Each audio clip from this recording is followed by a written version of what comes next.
Hey everyone, welcome back. We are starting Builder Series number 2. Last Builder Series we did about the brain, and we did all about learning about that. If you're on my Instagram feed and you have not seen the brain videos, I will be uploading them soon. They're on my Facebook, so I've got to get those switched over. This time we will be covering the 4 C's of discipline. Prior to becoming a parent, I did not understand why disciplining children was so hard. To me, it was a black issue, a white issue. You did it, you handled it, done. Then I became a parent and realized that parenting was a world of gray, and there's very little black and white issues. I'm very big on, I don't know about you, but if this happens, this needs to happen. If this happens, this needs to happen.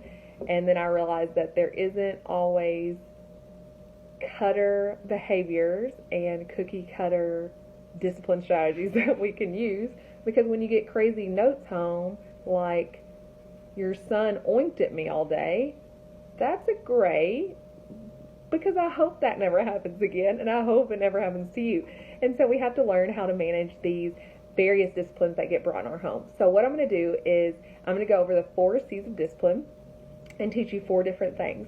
What I'm not going to give you here is a set of disciplines that you should be doing in your home. Each home functions very differently. What works best for you might not work best for me, and what works in my home might not work in yours. So what this is to give you 4 C's to help transform your discipline into being something better.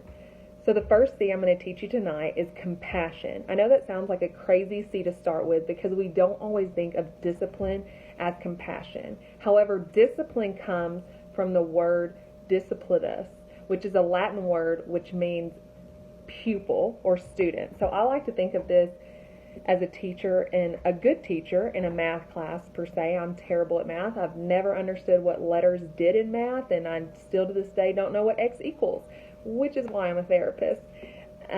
However, I think of a good math teacher, and when they put something on the board and the student doesn't understand, what a math teacher does is come alongside the student and work with them and explain with them.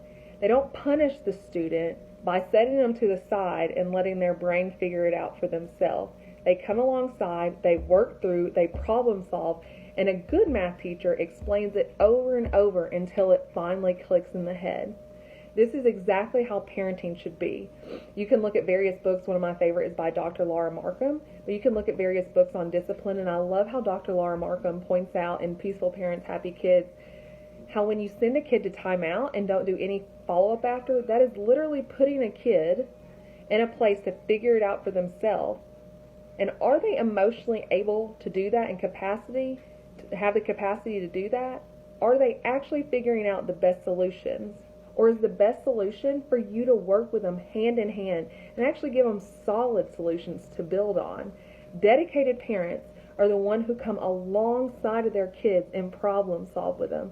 And if you watch my brain builder videos, the brain part 1, it talks about how problem solving enhances the prefrontal cortex. So you coming alongside them and working with them and problem solving with them is things that is going to help them significantly in the future. Disciplining in the parent's way, discipline is the parent's way of coming alongside their children and being dedicated to keep them on the right path to be successful. So it's up to you to come alongside them. If you choose to not come alongside them, then they're going to figure out for themselves, and that might not always be the best way. So there's your first C to the 4 C's. Be checking back next Tuesday to hear the second C.